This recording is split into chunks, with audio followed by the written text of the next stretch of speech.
Chautauqua, where history just won't stay in a book. It's so good to be here and see all these lovely faces right in front of me instead of behind a screen or something. How many people here have been to Chautauqua before? If you're sitting next to somebody who doesn't have their hand raised, tell them they're in for a good time tonight. We are very grateful for our partnership with the library. Do you realize that we have been doing this talk series since the year 2000, when Beverly James, the executive director of the library, came to Greenville, and so did Chautauqua, and we've been doing this since 2000. Thank you so much to Rachel Nabonet, and I forget the lady who's doing the sound, but she did a great job of recording it and cutting everything for the last time we did it. And our wonderful volunteers.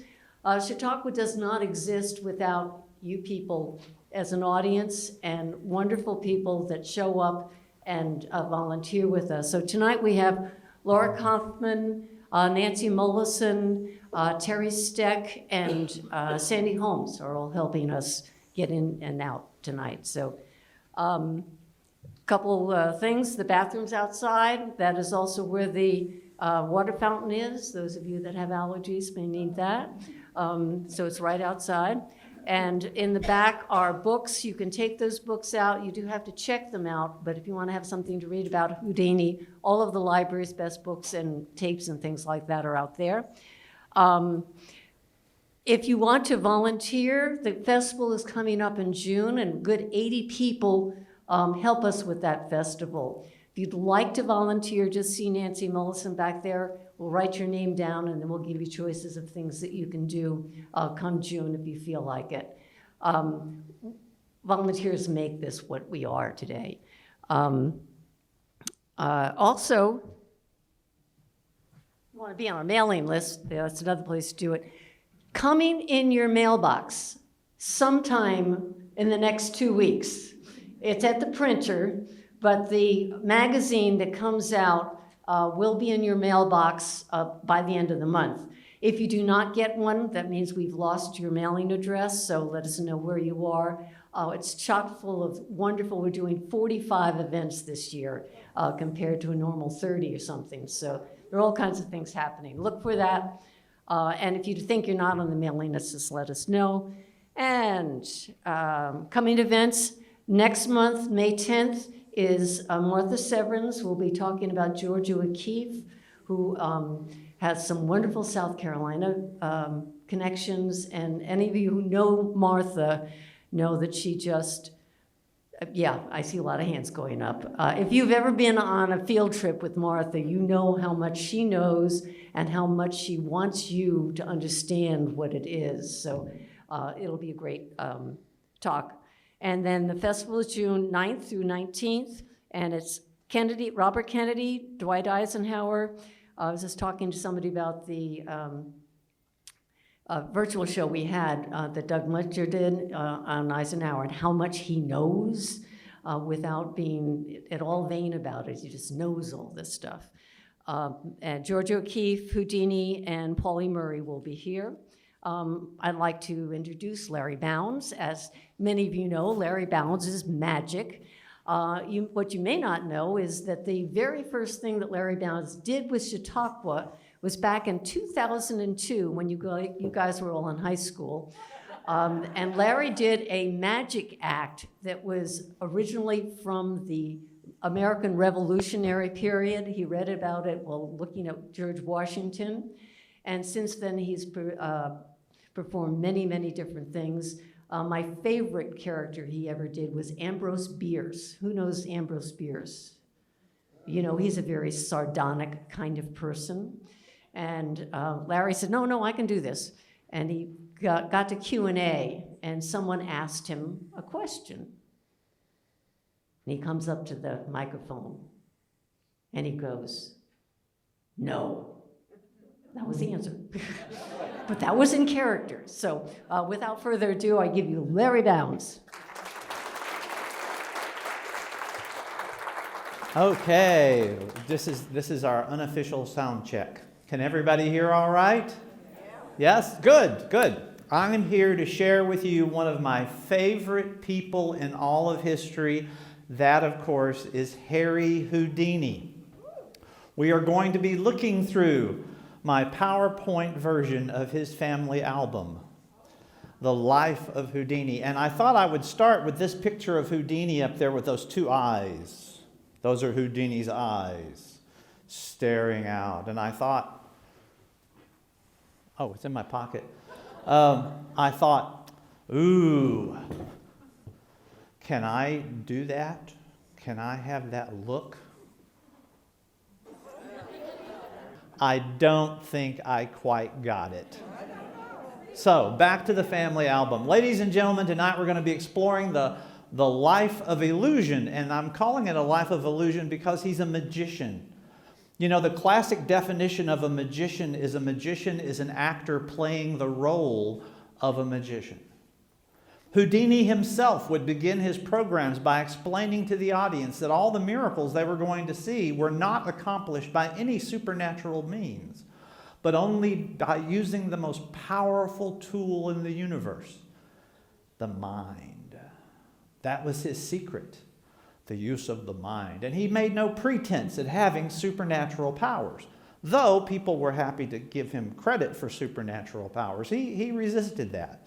So let's take a look at the life of Houdini. And of course, to do the life of Houdini, we have to start with mom and dad.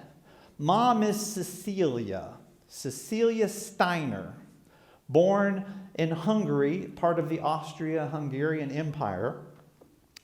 She is going to be 13 years younger than her future husband over in the other picture.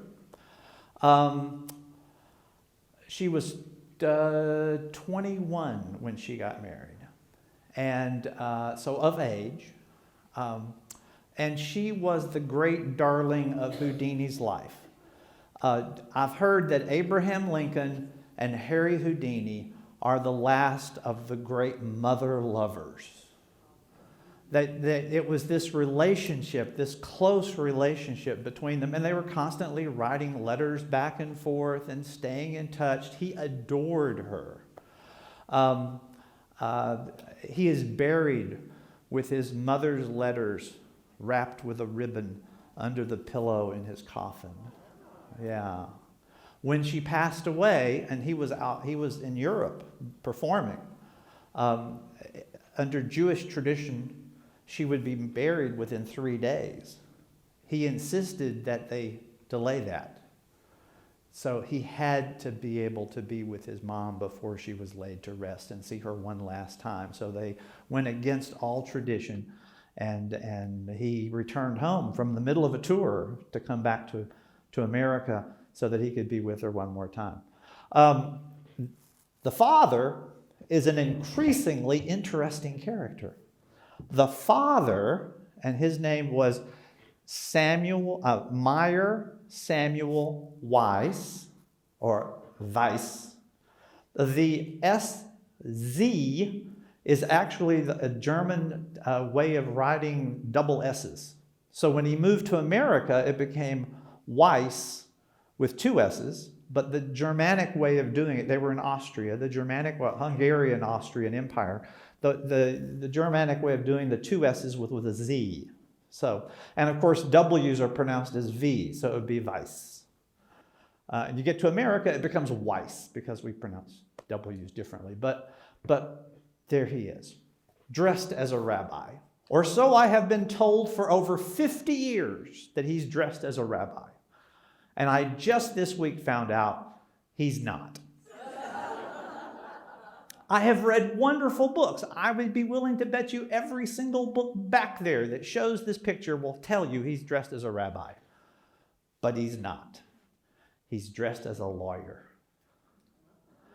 The lawyers in this time period, in the early and middle 1800s, they know for a fact they wore the same kind of cap that rabbis wore.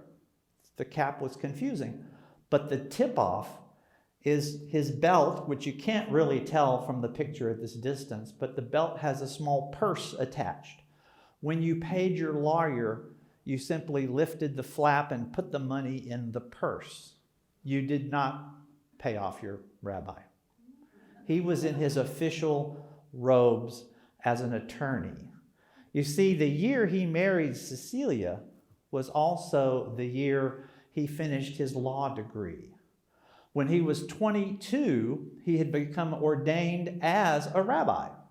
He was a rabbi, served as a rabbi, had a career, but he looked for more to support his family. And as he went through life, he went to college there in Budapest and got his law degree. Houdini claimed his father had a law degree, a law license, and a lot of people doubted this because with Houdini, sometimes there's not exactly a great deal of accuracy in his accounts. They're entertaining, they may not be technically accurate. And so the assumption that his father had been a lawyer with degrees, multiple degrees, well, he was probably just embellishing, but actually he wasn't. The neighborhood they lived in Budapest, which was the fastest growing city in Europe at the time, in one of the nicest neighborhoods in the fastest growing city at the time, with the fastest growing Jewish population in the area at the time, even though in Austria, in Vienna, there was a really strong anti-Semitic movement within the Habsburg dynasty. But in Vienna, or in Budapest, which for those of you who don't know the history of Budapest, Pest was on one side of the river, Buda was on the other side of the river. They both grew long enough, big enough that they finally called it Budapest, giving both towns one name. But he moved from the country to Budapest to study law and to marry. But he didn't marry Cecilia. He married another woman and had his first son, Armin, and then his wife, as was often the case with childbirth, his wife passed away that year, 1863. We're in the middle of the Civil War. Houdini's father had his first son. His wife died. He met Cecilia, who's 13 years younger, and that same year, with his brand new family, he marries Cecilia and gets his law degree and continues in a civil service job very successfully. Right on up. After that, the children come every 2 years. First there's Nathan. 2 years later, there is Willie. I'm giving you their not so technical, I'm giving you their American names. And then came Harry, Eric. Eric was his name. But then came Eric, which we know as Harry Houdini. All right, pushing the right button this time. There, happy birthday. There's little Harry Houdini. Eric Weiss. There he is. Little Eric Weiss, as a little boy, born, as he would tell you himself. If I was asked on stage playing Houdini when you were born, April the 6th, 1874 in Appleton, Wisconsin. There he is. There you go.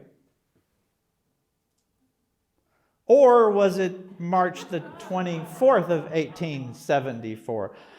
There was a commission established in the 1960s by the Society of American Magicians to finally figure out, was he born on April the 6th or was he born on March the 24th?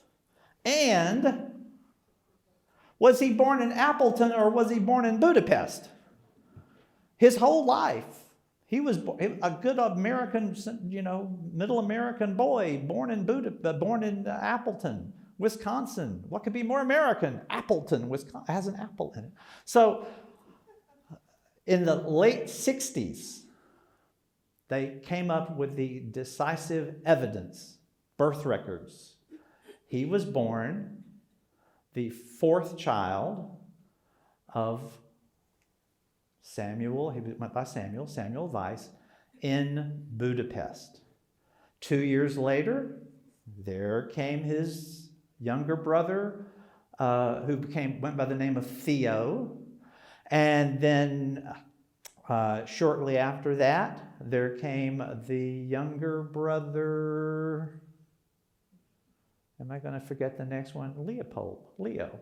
Anyway, so there's the family so far, and after after Theo is born, here's the official story. Their father gets into a duel with a prince of the Habsburg dynasty, kills the prince in the duel, and has to flee the country to escape the most powerful family in the Austrian-Hungarian Empire coming for him.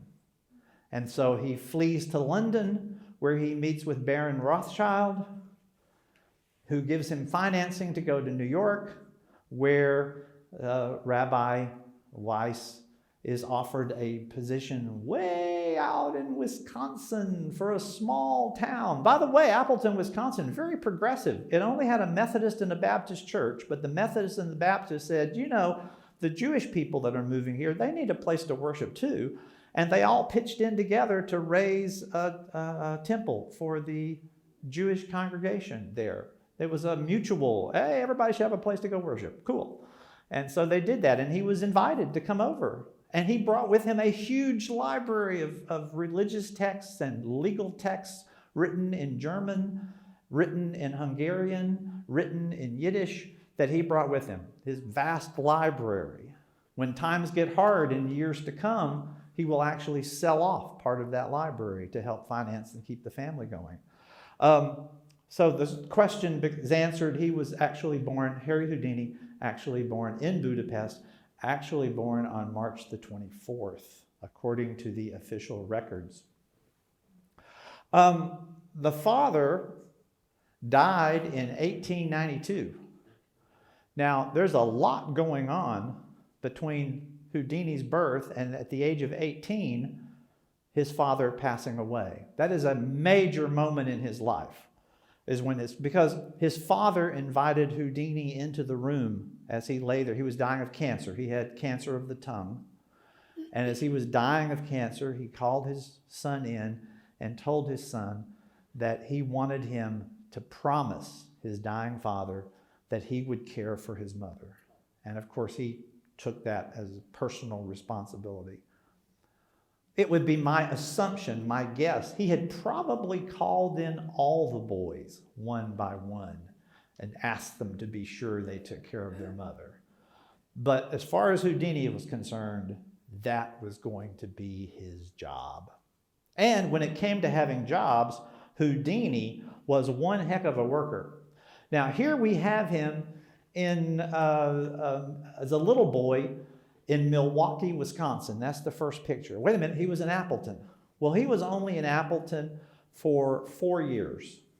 And after 4 years, his father got fired as the rabbi. First, he didn't speak much English. And he was very old, European old school. And this progressive community with the progressive churches and all that, they wanted a more progressive rabbi. So off he went. He took his family to Milwaukee and started to fall upon very hard times. Everybody in the family gets jobs. By this time, there's another son, there's a daughter. The daughter has an accident, she's partially blinded. Things are not going well with the Weiss family when they're in Milwaukee. They're in Milwaukee for just 5 years, and they then moved to New York. In New York, think about it, this little boy who was for 4 years in Appleton, Wisconsin, and then for another 5 years he's also in Wisconsin, but he's in Milwaukee. He longs to go back to where all his friends are, back in Wisconsin. So he runs away and runs back to Milwaukee, where that middle picture is taken. He gets a job as a messenger delivery boy. And that's what he does. There's a family there that knew him before that invites him in. He always loved his relationship with his family. And later, when he's very successful, he makes it a point. When he's in that area, he'll drop in and see his family that gave him a place to live when he was a little runaway, until they could talk him into going back home to New York, go back and do the right thing, which he did. He does go back to New York and ends up working in a tie factory side by side with his father. Now, I've always heard, why would they be in a tie factory? There's more to it. Not only did this company make ties, they also made various forms of Jewish religious apparel. The tallis, the prayer shawl, those were manufactured there as well. But the two of them worked side by side, making ties and the prayer shawls and all that in that. But once again, his father is going to become ill. Now, the reason in this picture of him in New York as a teenager, he is covered with medals is because in the public schools, they had swimming, and he became a really successful scholastic swimmer and won all kinds all over the New York area. He won swimming competitions. Very proud of it. She's there. All right. Early on, very fit, hard worker. Then he becomes fascinated while he's working in that tie shop. He becomes fascinated by magic. Now, Houdini would tell you that he became fascinated by magic long before this. He would tell you the stories of hair-raising escapes that he did while living in Milwaukee. He would tell you stories of swinging from his heels from a trapeze, picking up needles off the ground with his eyes as he learned the arts of the acrobat as a little boy back in Appleton, Wisconsin. He would tell you all these stories. He really became interested in magic when he was in New York working in a tie factory. And he put together a fairly traditional magic show. And he called himself Harry Houdini. Now, how does little Eric Weiss become Harry Houdini? Well, his mother would call him as a boy, Harry, Harry, come home, it's time to come home, except she would say that in German. And all the kids in the neighborhood heard Harry, which was Eric, but with the mom, Harry, come home. And so they thought it was Harry, so he became Harry. Just like his younger brother Theo, whose name was actually Dezold. Dezold became Theo because it's more. And the older brother than that, Vilmos became William. I mean, these are all the Americanizations. By the way, William was also known as Willie, also known as Bill. And after his marriage, where he apparently really enjoyed the bachelor party, he was known as Lobster Bill, because apparently when he really drank, he turned red as a beet. Anyway, family story.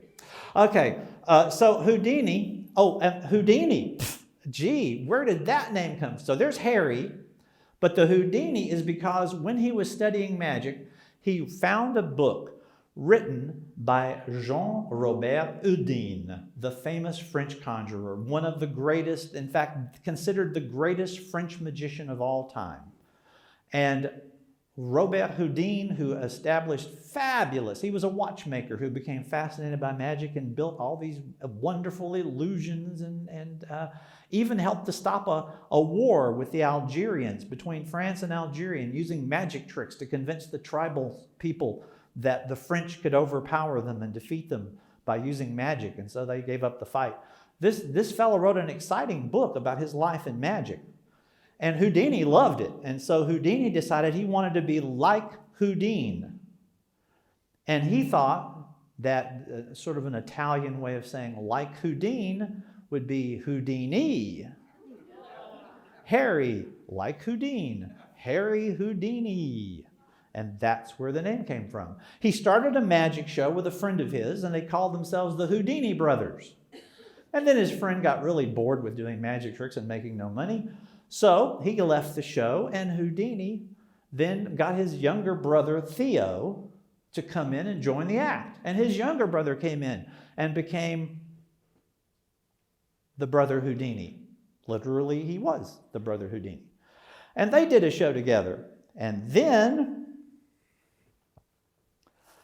on Coney Island, he saw the act of this trio of girls called the Floral Sisters. And one of those girls smote his heart. He fell madly in love with Beatrice. He called her Bessie. She went by Bess Houdini. She would be going by Bess Houdini. He saw her, he fell in love with her. He immediately replaced her in his act in place of his brother. And they were married 3 weeks after they met. Whirlwind romance. She is Roman Catholic. He's not. The mother objected to the he's not. Cecilia did not object. Whatever her little boy wanted, it's wonderful. Come bring your girl. That's okay. I guess it's okay. You love her. That's fine. She was 18. He was 20. Love bloomed, and they would be together for the rest of his life. Okay? Now, they began their own magic show. As you can see, the Houdinis. Ta-da! The only and original Houdinis. And they have an act they put together, all the traditional magic shows, and they also do some escapes. They do a trick where he is tied up in a sack and put in a box, and then they draw the curtain, and when they open the curtain, she's in the sack inside the box, and he's out of the sack and free. He makes the escape, and then the girl is locked up in the box instead. And that was one of their standard tricks. He'd bought it from a catalog somewhere and was doing that trick. And they did a whole series. They spent several years on the road perfecting their act. Here they are with the circus. They joined several different circuses, medicine shows. Houdini is front row, far right. The two on the man and the woman on the right are Houdini and Bess. They're in their magic show outfits. She made their own costumes. When they're later doing a big stage show, she still made the costumes for the show.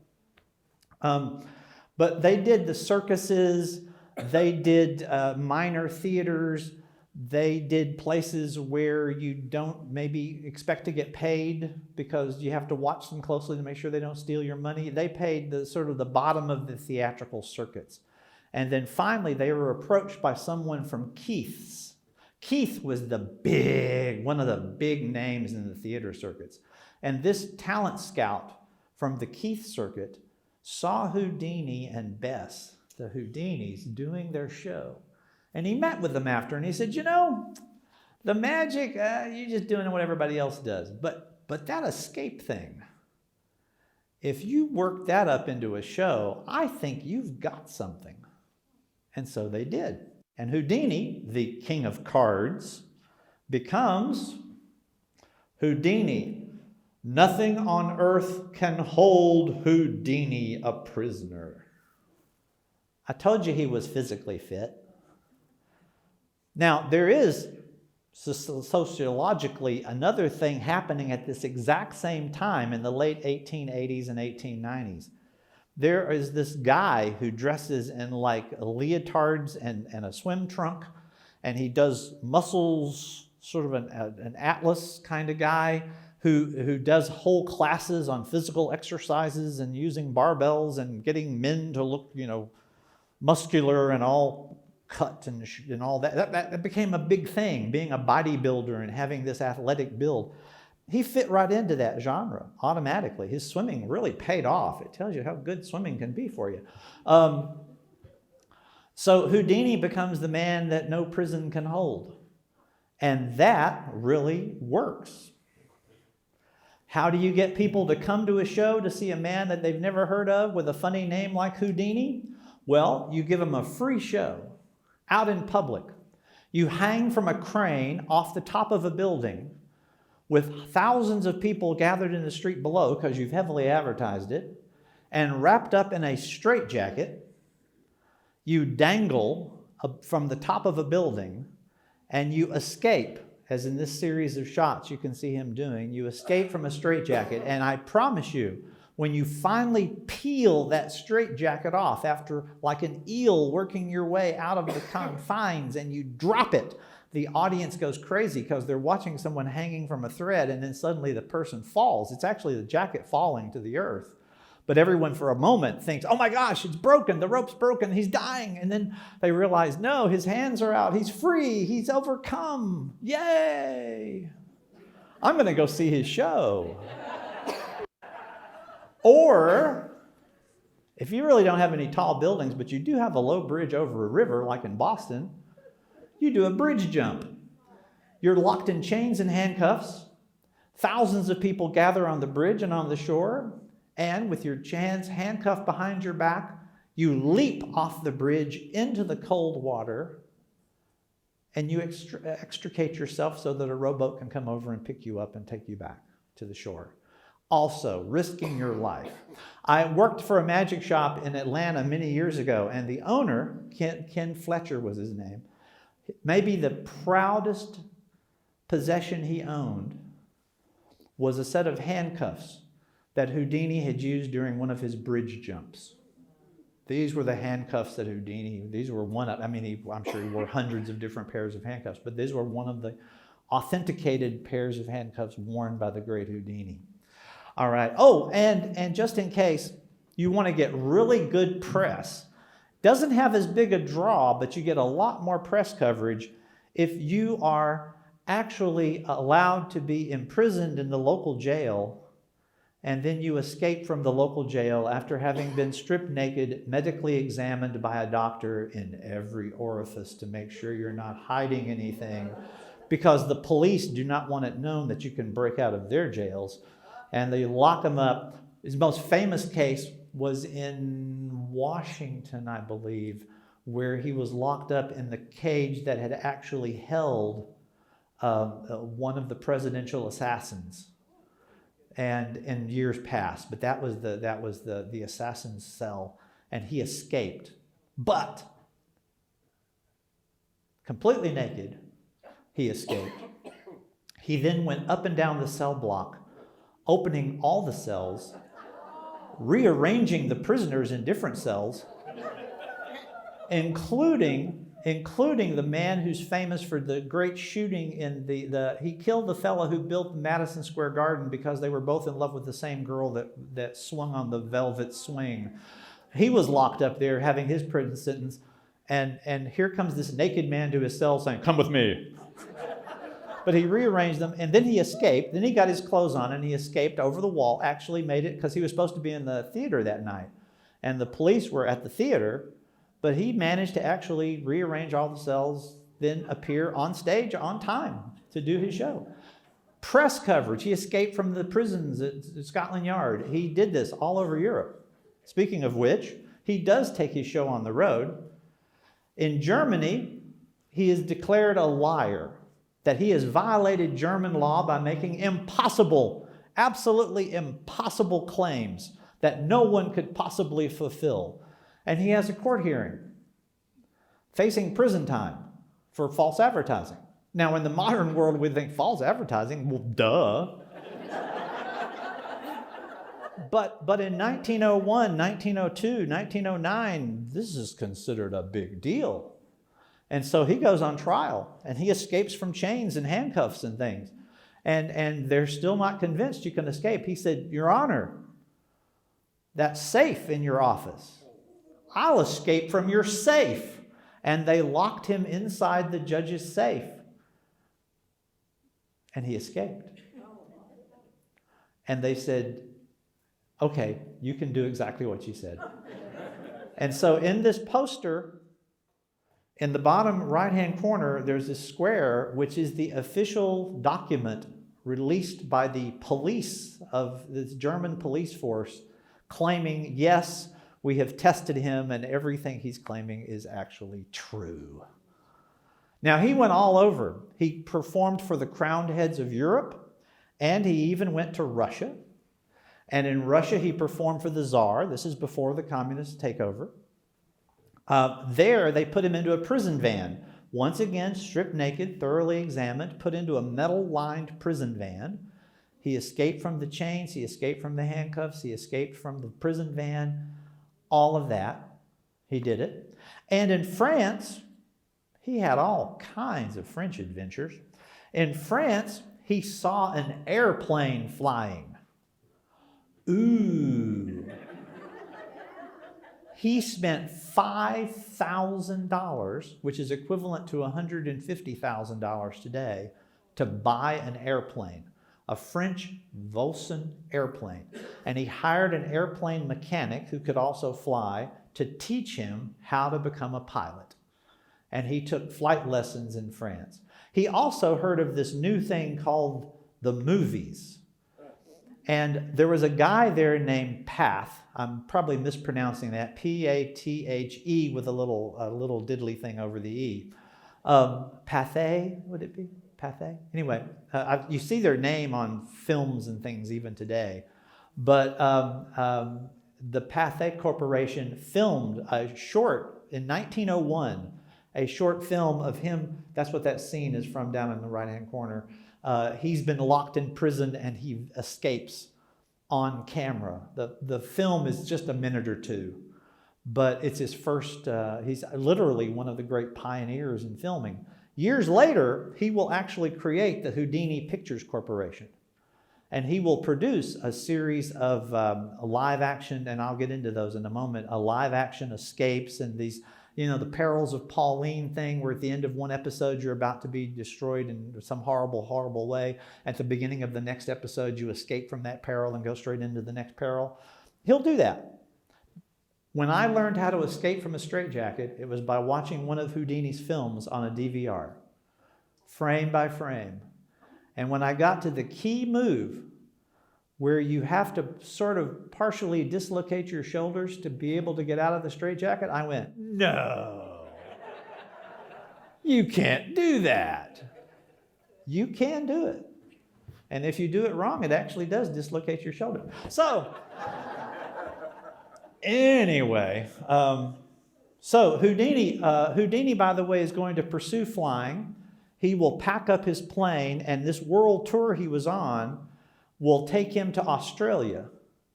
Because the first person, of course, had already flown in North America, and the first person had flown in South America, and the first person had flown in Europe, and the first person had even flown in Africa, but no one had ever flown on the continent of Australia. So when he booked shows in Australia and he shipped over his Voisin plane to Australia, he became the first man to actually make a successful solo flight in the skies of Australia, thus getting him into the history books of aviation. And then he never flew again.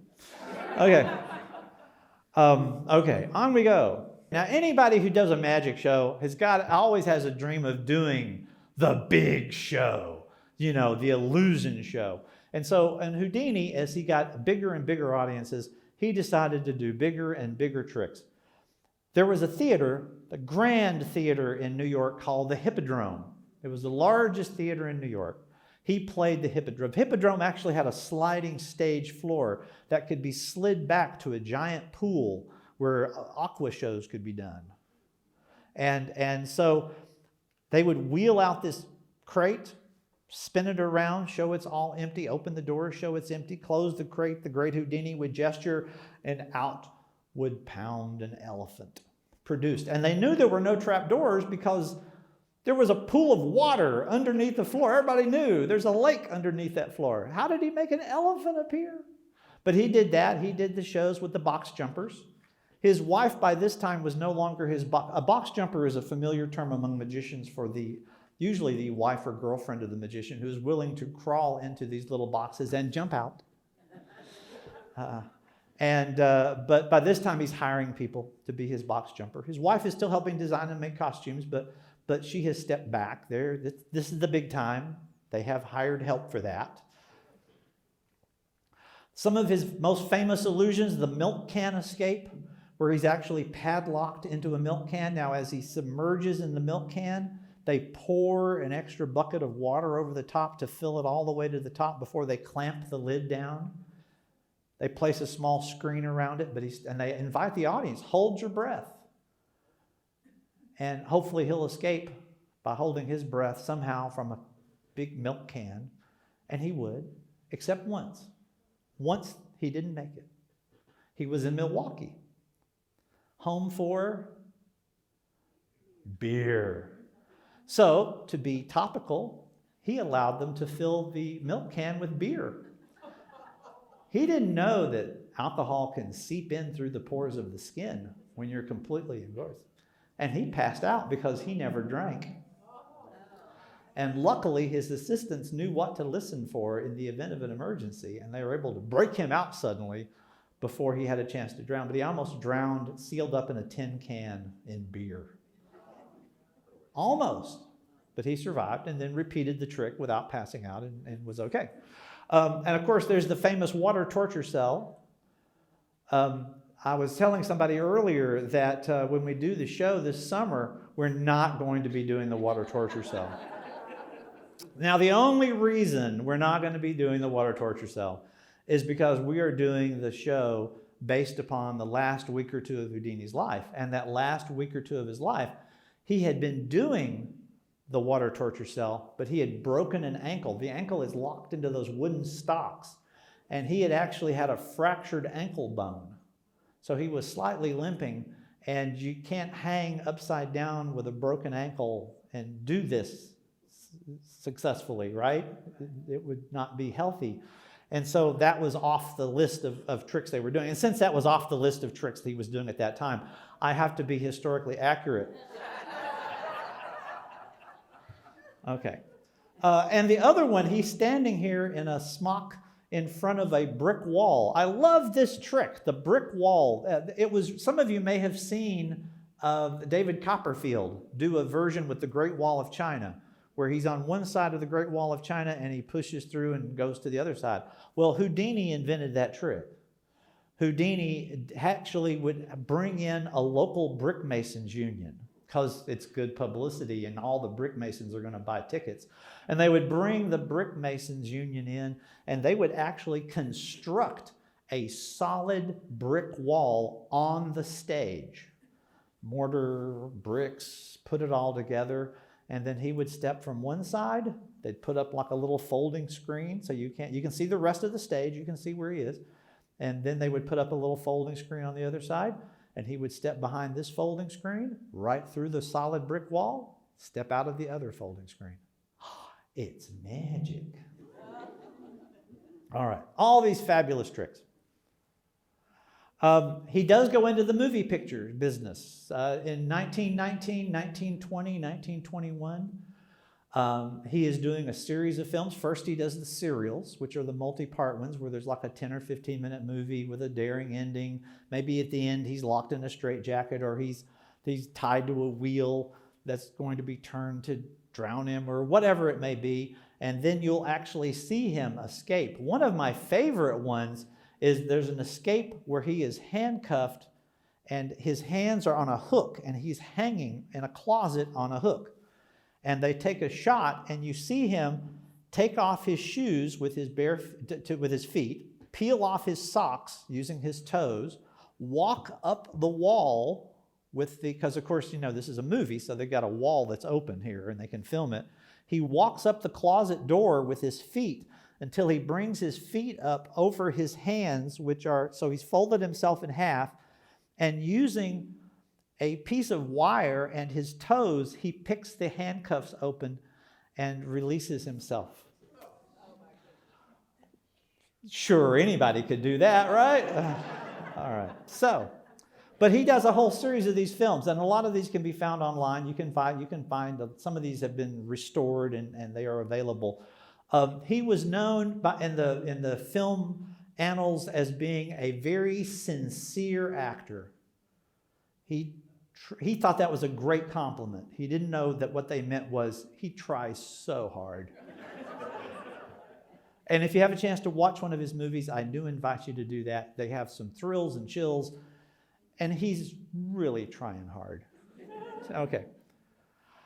Since he's in Hollywood, which becomes his favorite place in the world, Hollywood, California, he has a chance to meet Charlie Chaplin, hang out with Charlie Chaplin. Up at the top is Sarah Bernhardt. Sarah Bernhardt, by this time, the greatest actress of the American stage at the end of the 1800s into the 1900s. Sarah Bernhardt offers him a ride in her limousine. Now, she's much older at this point, and diabetes has cost her a leg. All right? She asks, being a good friend of Houdini's, if he would use his magical powers and please restore her leg. He had seen her saw people in half and put them back together, cut ropes in half, put them back together. Surely you could put me back together. And once again, he explained that he did nothing by supernatural means and that doctors were the ones that did that. He was so sorry, but and she just knew he could help. He also, do you recognize the fellow on the far right? No. Arthur Conan Doyle, the creator of Sherlock Holmes. They were the best of buddies until they weren't. They were really, really good friends. Arthur Conan Doyle suffered a problem that many scientific analytical people do. They think they can't be fooled.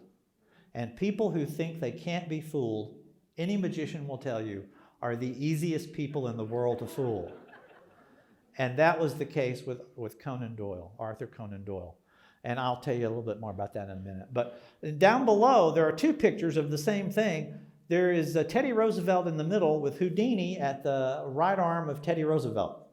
Now, when Houdini, he was going to do a tour of Europe, and he happened to be on the same boat with Teddy Roosevelt going to Europe. And so he had this photograph, several of them. There are, a half dozen people in that picture. When he released this as part of his press package of the news of him crossing the ocean with Teddy Roosevelt, you see, even back at the turn of the century, you can do Photoshop.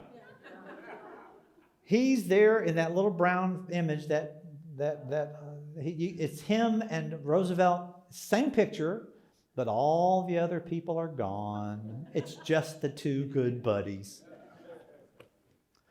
As he says in his quote, if God in his greatness ever sent an angel to earth in human form, it was my mother. She passed away in 1913. I've already told you about that. After she passed away, he became very interested in spiritualism, which is something that he shared an interest in with Arthur Conan Doyle. Arthur Conan Doyle was a very great believer in the ability of mediums to contact the spirits of the deceased and find out messages from beyond the veil, right? In fact, at one sitting, Arthur Conan Doyle's wife put herself into a trance, and while in a trance, she did automatic writing and wrote a letter to Houdini from his mother. Wrote it all out, and then she recovered from her trance and gave him, and he thanked her most kindly for doing that very kind thing. Didn't say anything disparaging about it, accepted it gracefully, left. When asked about it by Bess, he showed her you see, it was written in English. His mother never spoke English. The signature at the bottom was marked with a Christian cross. His mom was the wife of a rabbi. He called him Harry. In his entire life, he'd been Harry or Eric. There were just countless things wrong. But he didn't want to take Arthur Conan Doyle's wife and say, "Well, you faker." Arthur Conan Doyle, however, went to all the papers to announce that Houdini had received a message from his mother. And Houdini had to respond because he knew he had not. And he set the record straight. Arthur Conan Doyle never forgave him for setting the record straight. It was a genuine contact. His wife did it. How dare you doubt it? Doesn't matter that it was completely bogus. Should have believed it. Oh well. So that takes him into the world of spiritualism, which is going to mark a major part of the rest of his life, along with his magic shows. Houdini will attend seances. The fellow in the middle is Houdini in costume, in disguise. He not only went in disguise, he would go, let's say he was in New York City for shows, he would visit the most prominent psychics and mediums in the area in disguise, or if he thought he would be recognized, he would send assistants to go in, and he had trained them in what to look for. And he would see the tricks they were using to make it appear as if people from the dead were communicating. And then at his show that night, he would say, you know, Joe Smith over here, well, I attended his seance today, and here's how he did it. And he would expose the fakes. There were threats on his life. There were people predicting, you're going to die soon. We have seen it. The spirits have spoken. They're against you. But notice his show, Do the Spirits Return? That became, they did the illusion part of his show, they did the escape part of his show, and they did the exposing of the fake mediums in his show. That was a standard of his show for the rest of his life. He actually spoke before the U.S. Congress. He was trying to get the religion of spiritualism banned as being crooked. And he was presenting Congress with all these details about all the spiritualist mediums around the country and the magician's tricks they were pulling to try to convince people, give me more money. That's what they were doing. And it was all about using religion, the name of religion, to take cash from people. This is not something new. I seem to remember in a very popular religion where the center focus of that religion once took a whip and drove money lenders out of a religious institution because they were trying to use the church just for making money. But he tried his best, but Congress decided, no, government can't interfere with a religion. If people want to have this as their religion, they can have whatever religion they want. So they do. He also was on a Scientific American, the magazine Scientific American. He was on their official committee to track down, hunt, and test psychic or spiritualist claims. And once when he was on tour, he received a telegram saying that the committee of very distinguished scientists, who are among the easiest people to fool, how this distinguished group of scientists had discovered a prominent Boston doctor's wife who was a genuine medium. They had tested her, everything tested out, everything was good. They were going to award her, I think it was a $10,000 prize for being the first one proven to be a genuine psychic. And Houdini wrote back immediately saying, you're not going to do any such thing until I have a chance to see this person. The woman there in that picture on the right, that is the subject. That is the medium. She was a very lovely lady who would come to the seance table wearing like a kimono, untied, and only a kimono, which would sometimes fall open, which some of the other members of the group were distracted by.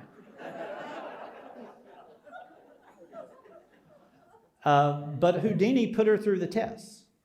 And Houdini then wrote a book in which he described step by step exactly how she did all her tricks. How you make the trumpet sound, how you make the screen move, how you do this, how you do that. And he points out the fact that all these things can only be accomplished in a dark room because if the lights were on, you'd see exactly what she's doing, right? Oh, well. They end up withdrawing the offer to award her. Then, by the age of 52, it's now 1926, we're coming to the end of our story. Here are pictures of him in 1926, speaking before Congress. Those slates he had, there was a thing that the ghost talkers would do where they take two blank slates and put them together with a piece of chalk in between. Maybe they put a rubber band or a string around them, and then they ask a question, and then they open the slate, and the answer has been written by the spirit world. He's in the process of explaining how that trick works. It is a trick. Would you like to see a trick like that? What if I told you that I had contacted the spirits earlier today and I said somebody in this group is going to name a card and I would like you to look into the waves of time and tell me what card they're going to pick. So let's see, I want to make sure, because if I just ask the lovely lady in the front row for a card, you would go, yeah, but before the show you talked to the lovely young lady in the front row and told her what card to pick. So we're going to do a random choice. I'm going to fold up this ball into a ball of paper, which is relatively painless, so it hits you in the head.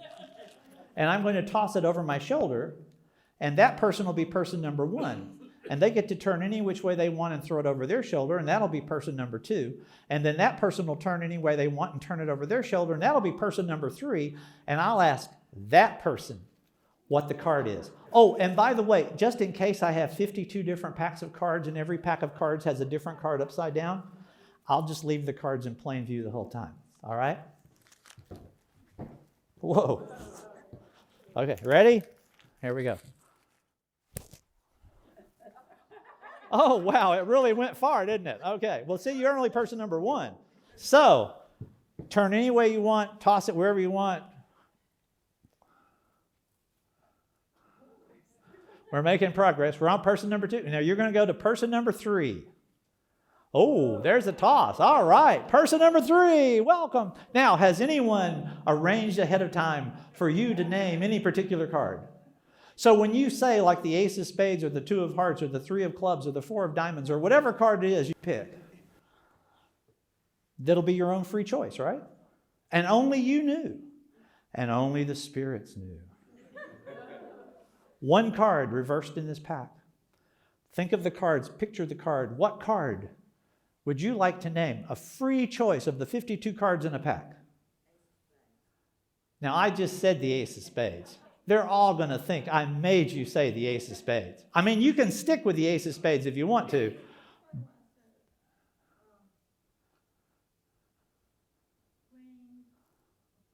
The Queen of Hearts. Really? No, I didn't say that. I said ace of spades, 2 of hearts, 3 of clubs, 4 of diamonds.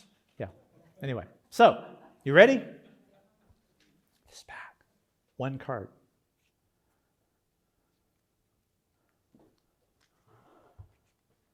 Notice at no time do my fingers leave my hands. Okay, here we go. Looking through there. Looking through the pack. Oh, look, right next to the ace of spades. One card's upside down. Queen of Hearts.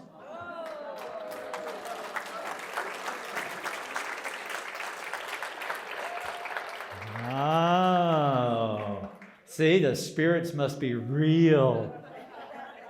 Okay, well, that having been said, let's move right along. Where's the remote? There's the remote.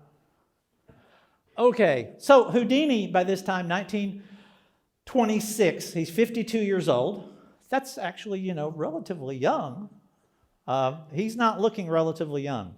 He's had muscle tears, recent broken ankle. He's had this problem with his stomach. His wife and he both may have suffered recently food poisoning, but he's on the road all the time. He's looking a little bedraggled and graying for a 52-year-old.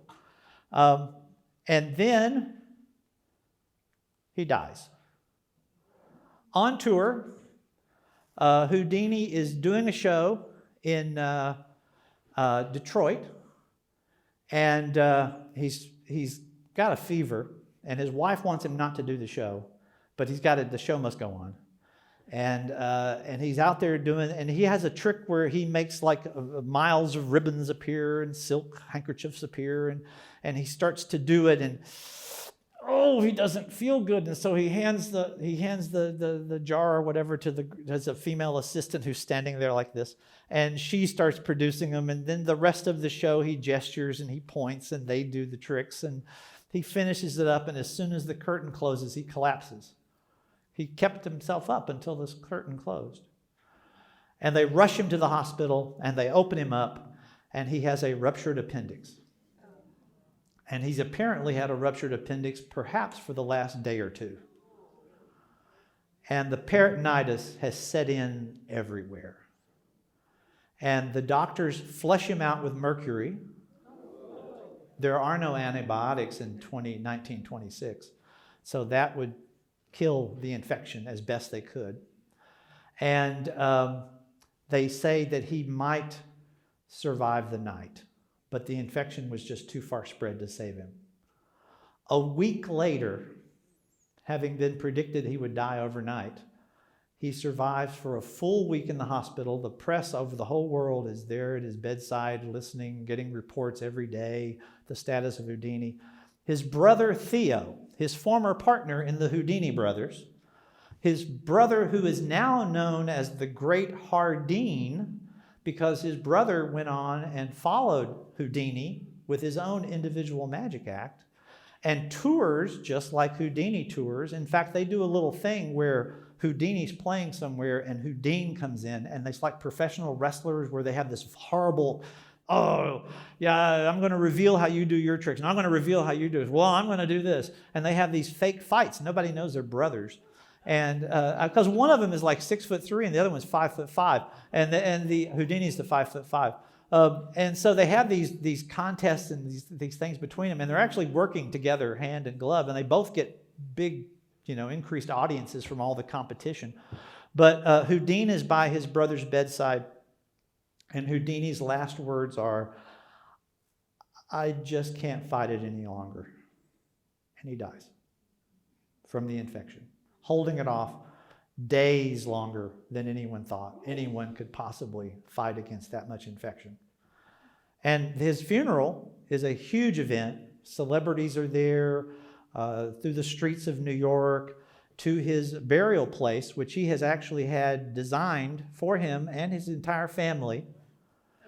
The gravestone that was on his father's and mother's grave has been placed in the left and right side of this. And then there is a large section that would come down in front where there are places for all his brothers and sister and his grandmother and all those folks. There's a place for all of them. And it's all done and laid out there. With the bust of Houdini was actually added later. That would have been a little too much, right? But there is a bust of Houdini that was added by the Society of American Magicians, which he founded. It's in a Jewish cemetery in Montpelier, New York. The Montpelier Cemetery in I want to say it's in Brooklyn, but I'm not going to swear to it. But it's in New York. And then, of course, his tradition continues on.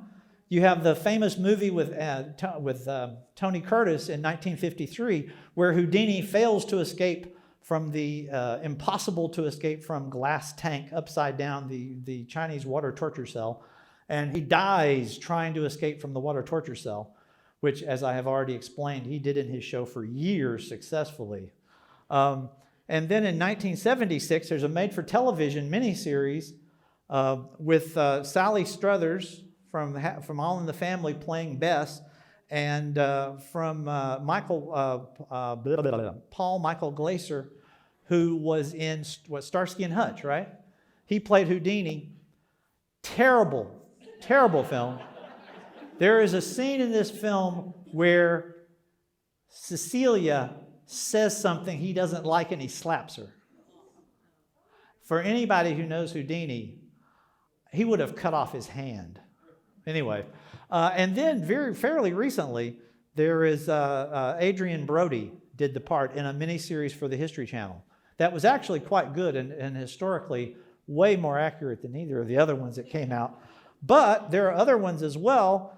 There are nonfiction books. Now, the first Houdini wrote his own life story, for better or for worse. It's fun reading. Most of it's a pack of lies, but it's entertaining. Then a fellow named Kellogg met with Bess Houdini after Houdini's death, and she gave him all the inside stories, and he wrote down the biography, and that was the first sort of officially authorized biography of Houdini, not written by Houdini or one of his ghostwriters. And then in the 1960s, you have Milburn Christopher, who wrote Houdini, The Untold Story, which is the first place where they actually showed, he was really born in Budapest. That was the big news because an international committee had tracked it down. Huge detective work for a decade to figure out exactly where and when he came from. The standard text today, and I did see it back there, was Houdini with the 3 exclamation points. That is like the standard now for biographies of Houdini. Then there was one that came out much more recently called The Secret Life of Houdini, where it offers evidence that before World War I, remember now, he's flying an airplane, and so when he tours Germany and Russia and France, he's invited to go to all the airfields. and see all the military buildup. This is immediately prior to World War I. And from some records, it seems he was then sending messages to the British Secret Service and the forerunner of the American CIA, and giving them updates on troops and supplies and technical details. Perhaps.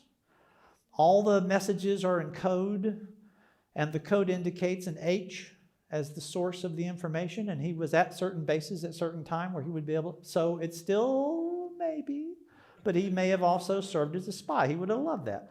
And then most recently, the life and afterlife of Harry Houdini, his effect on the world, which you can also read about in various fictional books. I like the one that's like Harry Potter, Young Houdini, the Magician's Fire.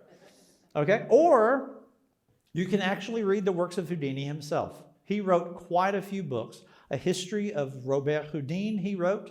A lot of books on explaining how to do magic and tricks and things he wrote.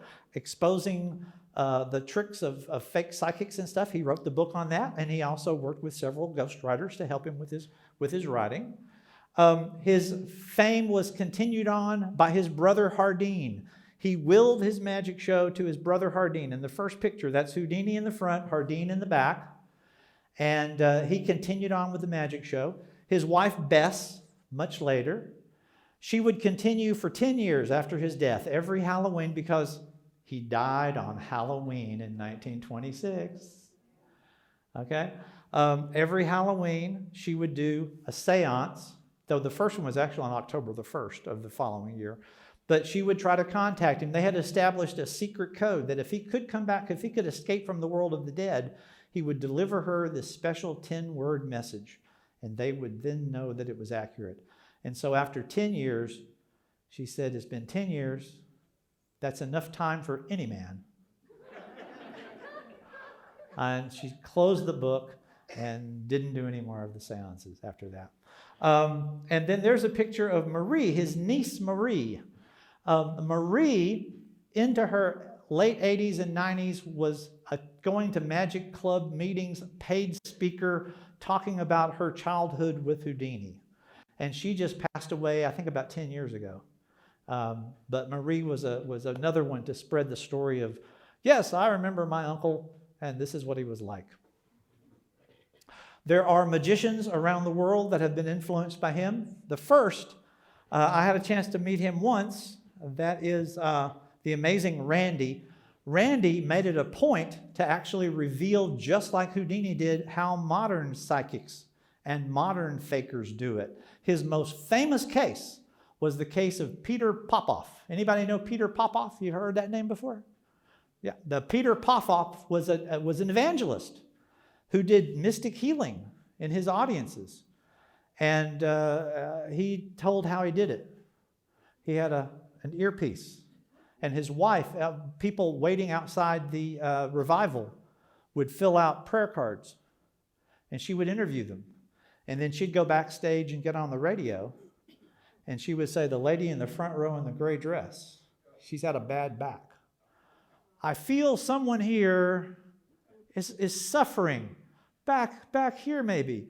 Well, what he did was he recorded the transmissions and synced it to the television broadcast.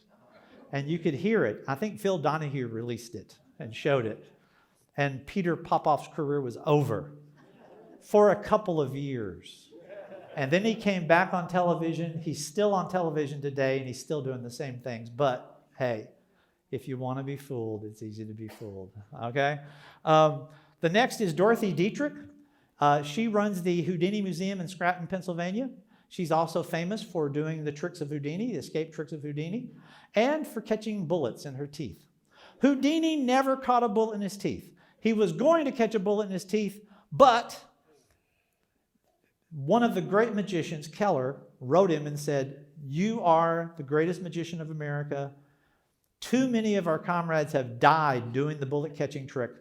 Don't do the bullet catching trick for me. And in deference to this grand old man of magic, Houdini dropped the idea of doing the bullet catching. By the way, more people have died doing the bullet catching trick than any other trick. But she does it, and so do Penn and Teller. They do. I saw them do it in Las Vegas a few years ago. They do a wonderful version of the bullet catching trick. And then even Mind Freak, the Chris Angel that you'll sometimes see on television, they all talk about Houdini as their great inspiration. There are products too countless to name. Houdini t-shirts, Houdini bottle openers. Now, why would you have a bottle opener named after Houdini? The liquid can escape from the bottle if you use the Houdini bottle opener. There are tons of things. There's the Houdini weenie. There's all kinds of things you can find with Houdini. And I was going to ask the audience, in fact, tonight I thought as we start our questions and answers, and you may have questions about his life and various things about his father or whoever, that I'll be happy to talk and answer. But I do want to mention that Houdini had an effect on me personally, reading the works of Houdini, seeing the Tony Curtis movie when I was young.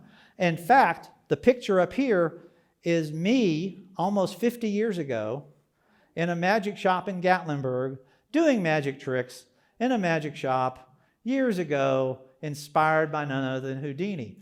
And I thought, is there anybody else in here who would say that they were inspired in some small way by Harry Houdini? Someone who's anywhere? I just wondered if there was a question. No. Yes, you were? Hold on. Before you say it, we're going to start the question and answer section. And we have two wonderful assistants who have microphones. And if you would raise your hand if you have a question for me, we'll hear from him in just a moment and hear how Houdini affected his life. But any questions you may have about Houdini, we'll ask you to raise your hand and we'll have a microphone come to you. Be sure to speak closely to the microphone so that we can all hear your question. We're not going to talk into the microphone. Oh. I will say the question back for That's right. To be sanitary in these trying times. That's true. The magician in the front row whose first trick was Houdini's metamorphosis. Oh, really? That was your first trick? The very first trick, escaping from the trunk and the sack and changing places. Wow. I bought it in the service because somebody couldn't ship it because it was so big. Yeah, because it's a huge trunk. Yep. perhaps Fabulous. the summer will have you do it. Other questions? Okay, we got a question over there. Oh, no. Yes. Pamela would like to know if he had children. He did not have children. And there is a possible reason why he did not have children. His brother Leo was the first radiologist in the United States. One of his brothers became an accountant. One of his brothers became a corporate executive, a vice president of a company in Columbus, Ohio. One of his brothers, Dr. Leopold Weiss, became the first radiologist in America. Wonderful office, built himself an estate in Connecticut, did very well. But as a student, guess who he practiced on? He took lots and lots of x-rays of Houdini, and it is entirely possible that he sterilized his brother in the process of doing all the x-ray practices. They didn't used to be quite, at the turn of the century, this was all new, and they didn't quite know all they know now. But no, he never had children. No. A question in front. The appendicitis, was that as a result of a punch in the stomach? Okay. When Houdini was in Montreal, he was doing a show at one of the colleges. He was backstage talking to some of the students, and one of the students, he introduced himself as a student, asked, "Is it true, Mr. Houdini, that you can take a blow to your abdomen and feel no pain?" And he said yes. He'd done it many times. You tense up the muscles. He had, the whole six-pack thing going, and you could punch him in the abdomen, and he wouldn't feel a thing. Because he was muscular. You saw some of the pictures back when, even when he was 52, he was still very fit. Houdini was reading his mail, and he said, "Yeah, sure." So I said, "Yeah, sure, kid, I could do that. Hold on." And he started to put the mail down, and he got halfway up off the little couch, and the guy punched him. And it just caved him in because he hadn't tensed himself to get ready to get the blow. And he fell back onto the couch, and he got up and said, "You have to wait for me to get ready." And he stood up and he tensed, and the guy punched him again. His symptoms got way worse following that fairly tiny incident. A healthy appendix, if you punch somebody, is not going to rupture. But the fact that for several weeks he had been increasingly ill, it is believed that probably that he had an infected appendix. The infection was getting worse. The appendix was swelling. And when the guy punched him, it ruptured the appendix because it was 2 days later that he would collapse on stage. So probably the punch did it, but only if he was already on the verge of the appendix rupturing. Yeah, but that's been connected for years. And the guy who did it, we have his name, but he was never seen again. He disappeared. David wants to know if he died rich or poor. He died rich. He had a brownstone. He had a brownstone in New York, in Harlem, one of the premier neighborhoods at the time. He had a home in Hollywood. He had, his will basically divided the estate up among his family, with his wife getting about $500,000. 1926, $500,000 will do pretty well.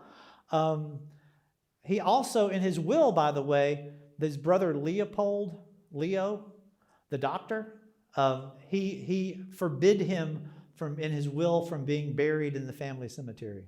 They were having a tiff, which if you're interested, I'll tell you about too. Well, but that wasn't the reason why.